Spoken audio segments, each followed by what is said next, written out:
ನಮಸ್ಕಾರ ರೈತ ಬಾಂಧವರೇ, ನನ್ನ ಹೆಸರು ಡಾಕ್ಟರ್ ಪಲ್ಲವಿ ಅಂತ ಹೇಳಿ. ನಾನು ತೋಟಗಾರಿಕಾ ವಿಜ್ಞಾನಗಳ ವಿಶ್ವವಿದ್ಯಾಲಯ ಬಾಗಲಕೋಟೆಯಲ್ಲಿ ಸಹಾಯಕ ಪ್ರಾಧ್ಯಾಪಕಿಯಾಗಿ ನಾನು ಕೆಲಸ ಮಾಡ್ತಾ ಇದ್ದೀನಿ. ಸೊ ಇವತ್ತು ನಾವಿಲ್ಲಿ ನಿಮಗೆ ತೋರಿಸ್ತಾ ಇರೋದು ಅರಿಶಿಣದಲ್ಲಿ ಒಂದು ಕಣ್ಣಿನ ಸಸಿಗಳನ್ನು ಹೇಗೆ ಉತ್ಪಾದನೆ ಮಾಡಿದ್ದೀವಿ ಅನ್ನೋದನ್ನು ನಾನು ನಿಮಗೆ ಇಲ್ಲಿ ತೋರಿಸ್ತಾ ಇದ್ದೀನಿ. ನಾವು ಮಾಡಿರುವಂತಹ ತಳಿ ಪ್ರತಿಭಾ ಆಗಿದೆ. ಈ ವರ್ಷ ಸರಿಸುಮಾರು ನಾವು ಒಂದು 2,20,000 ಸಸಿಗಳನ್ನು ಉತ್ಪಾದನೆಯನ್ನು ಮಾಡಲಾಗಿದೆ.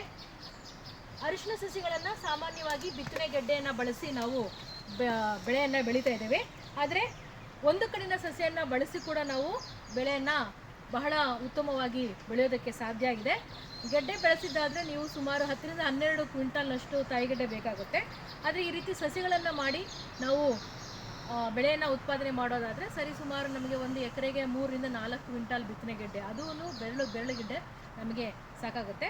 ಇದು ನೋಡ್ಬೋದು ನೀವು, ಸಾಕಷ್ಟು ಈಗಾಗಲೇ ಈ ಸಸಿಗಳು ನಾಟಿ ಮಾಡೋದಕ್ಕೆ ತಯಾರಾಗಿದ್ದಾವೆ.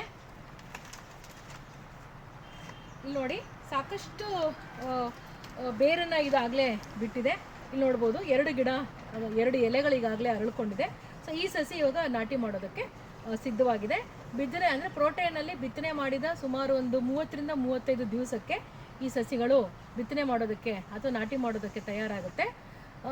40 ದಿವಸದ ಒಳಗಡೆ ನಾವು ಈ ಸಸಿಗಳನ್ನು ನೇರವಾಗಿ ನಾವು ನಾಟಿಯನ್ನು ಮಾಡಬೇಕಾಗುತ್ತೆ. ಧನ್ಯವಾದಗಳು.